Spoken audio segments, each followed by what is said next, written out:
Republicans have officially pulled the bill to replace the Affordable Care Act. Good afternoon, everyone. I'm Jordan Berger. And I'm Brittany Pieper. The vote for the Republican-backed bill was expected to be today at 4, but NBC's Blaine Alexander reports on why it was pulled. A Republican plan to end Obamacare. NBC News, Washington. Controversy on health care is nothing new. Back in 2010, Obamacare passed with only 3 votes to spare. Here's what's happening right now. Former Father Tolton High School basketball star and #1 recruit in the country, Michael Porter Jr., has just committed to play college basketball back home for Mizzou. KOMU8 Sports' Corey Miller joins us to tell us how this all came to be.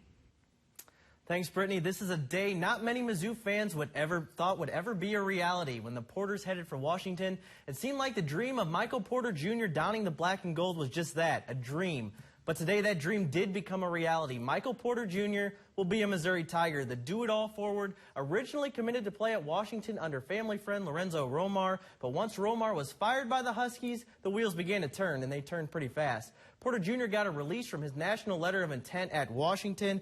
Then, new Mizzou head coach Cuonzo Martin made Porter Sr. an assistant coach on his staff just last night, and today the announcement. And more excitement than this Tiger program has seen in quite some time. We'll have much more on Porter's decision coming up at 6 and 10 on KOMU, so stay tuned. Columbia students are off to a rainy start for spring break. Let's send it over to Tori to see what the storm has in store. Hey, thanks a lot, Brittany. Quickly, I'll take this storm hour by hour for you, coming up in just a few minutes. Those strong winds were a hurdle for crews in Jefferson City working to bring down a historic hotel. KOMU8's James Packard is live at the demolition site to tell us how the wind got hold of not just the old building's dust, but the memories it created. Well, Brittany, as you can see, there's not a whole lot left of what this place used to be. For now, reporting live in Jefferson City, James Packard, KOMU8 News. All right, thank you, James. Thousands of Missourians could lose their energy assistance under President Trump's proposed budget. KOMU8's Carla Valcourt is in the studio with details on the program. Carla? The low-income home reporting in the studio, Carla Valcourt, KOMU8 News. All right, thank you, Carla. Police arrested a man after an armed robbery at a Pickleman's Deli in Columbia earlier this morning. Columbia police arrested this man, 22-year-old Kevin Jabari Strong, for robbery and armed criminal action. Police say the man came in after 2 a.m., pointed a handgun at the 2 employees working, and demanded money from them. An employee put money in his bag, and he ran off. With the help of a K-9 unit, officers later found the man with stolen money in his backpack. A fight broke out in the Johnson County Jail last night, but officers have not said how it got started. The sheriff's office says 42 inmates in a cell block refused to comply with staff members. The prisoners covered up security cameras so they couldn't be watched. The inmates immediately surrendered when a SWAT team entered the cell block. Authorities say there weren't any injuries. 2 cars collided, causing one to flip over at the intersection of Broadway and Fairview. Columbia police say 1 man involved refused treatment. Marcus Forbes was driving one of the cars and said it all happened so fast it was tough to tell why the wreck happened. Debris was swept up shortly after the crash and both cars were towed from the scene. In a few months, Lincoln University will be under new leadership. Yesterday, it announced current president Kevin Rome is resigning and heading to Fisk University in Nashville. KOMU8's Desiree Evans joins us with student reactions. I walked around Lincoln in the studio. Desiree Evans, KOMU8 News. All right, thanks, Desiree. Boone Regional Library received a grant from the state that will allow kids to access library books easier in the summer.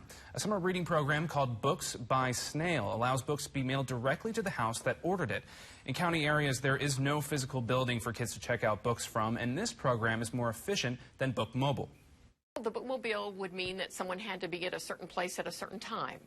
So if you were a kid and you wanted to get your book to read that you wanted, you would have to be in a certain town at a certain time. This way, it's more convenient for them, and they get them directly to their home. Books by Snail is for ages K through 12 and will start in mid-May when school is out. Coming up here, an important announcement regarding the Dakota Access Pipeline. And how Iraqis are fighting for government reform. That's next. But first, here's a live look over the Lake of the Ozarks on this rainy Friday afternoon. It's 5:10, and this is KOMU8 News, first at 5, coverage you can count on. Welcome back to KOMU 8 News. First at 5, starting off with a very rainy, overcast live look over Les Bourgeois and the Rocheport area. Second round of showers arrives overnight Wednesday and into Thursday. I think both of those systems should be a little bit on the lighter side, so you will have some dry time in there. Kind of copy-paste, copy-paste. I know. Forecasting was not an issue for me today. Good story. London police are speaking out about Wednesday's attack. Hear the latest after the break.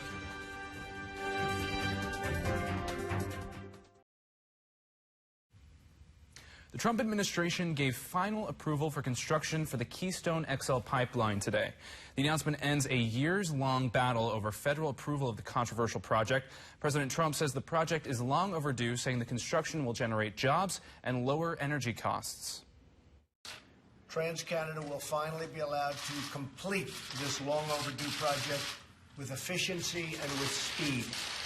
We're working out the final details as we speak. It's going to be an incredible pipeline, greatest technology, known to man or woman, and frankly, we're very proud of it.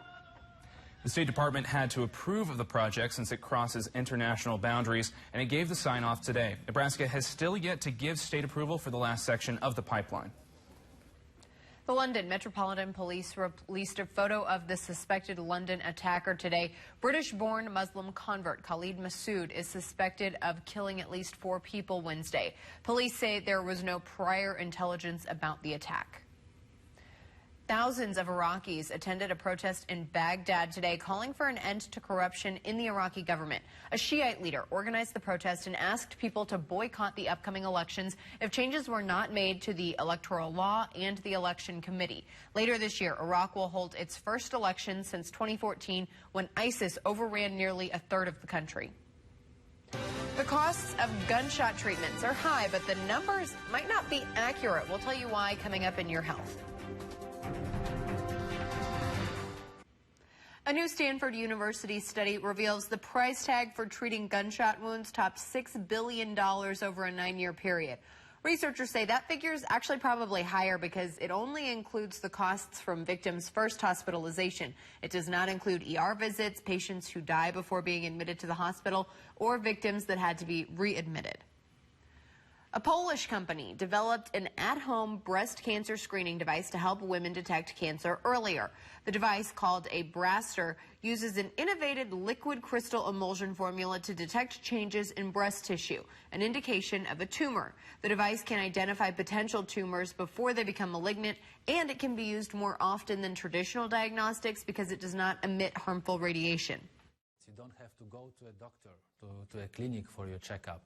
You can do it at home, getting more or less the same medical value. Therefore, you will decrease significantly the risk of missing a tumor growing in your breast. The full examination takes about 15 minutes and is painless. Brain scans could help doctors predict what type of treatment is likely to help people recover from depression. Researchers studied 300 patients over 12 weeks of talk therapy or antidepressant medications. The patients also underwent brain scans. Patients with more activity in areas linked to emotion responded better to therapy, while patients with less activity recovered better with medications.